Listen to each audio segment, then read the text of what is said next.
BTech or engineering ഇതൊരു degree മാത്രമല്ല, ഇതൊരു 1000 വർഷം പഴക്കമുള്ളൊരു സ്റ്റോറിയാണ്. നിനക്കറിയാമോ, ഇന്നത്തെ എഞ്ചിനീയേഴ്സ് ഇല്ലായിരുന്നെങ്കിൽ നമ്മളിപ്പോഴും സിമ്പിൾ ടൂൾസ് ഉപയോഗിച്ച് ജീവിച്ചേനെ. ഏൻഷ്യൻ ടൈമിൽ ഈജിപ്ഷ്യൻസ് പിരമിഡ്സ് ബിൽഡ് ചെയ്തു, Romans roads and bridges create ചെയ്തു.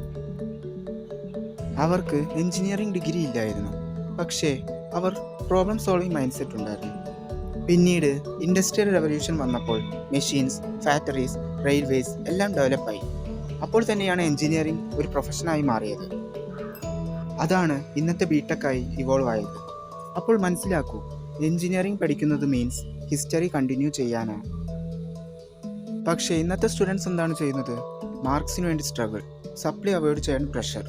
ഒരു ട്രൂത്ത് പറയാം, engineering is not about mugging, it's about understanding. Ancient engineers formulas memorise ചെയ്തില്ല, അവർ ഒബ്സർവ് ചെയ്തു, എക്സ്പെരിമെൻറ്റ് ചെയ്തു, സോൾവ് ചെയ്തു. അതാണ് റിയൽ എഞ്ചിനീയറിംഗ്. നിനക്ക് സബ്ജക്റ്റ് ടഫാണെന്ന് തോന്നുന്നുണ്ടോ? ദാറ്റ്സ് ബിക്കോസ് നീ അത് എക്സാം പോയിന്റ് ഓഫ് വ്യൂവിലാണ് കാണുന്നത്. കൺസെപ്റ്റ് മനസ്സിലാക്കൂ, റിയൽ ലൈഫ് എക്സാമ്പിൾസ് കണക്ട് ചെയ്യൂ, അപ്പോൾ സബ്ജക്റ്റ് സിമ്പിളായി തോന്നും. ഞാൻ പാസ്സാകാൻ പഠിക്കില്ല, ഞാൻ എഞ്ചിനീയർ ആകാൻ പഠിക്കും. എഞ്ചിനീയറിംഗ് ഒരു കോഴ്സല്ല, അതൊരു ലേഗസിയാണ്. ഇനി അത് ക്യാരി ചെയ്യേണ്ടത് നീയാണ്.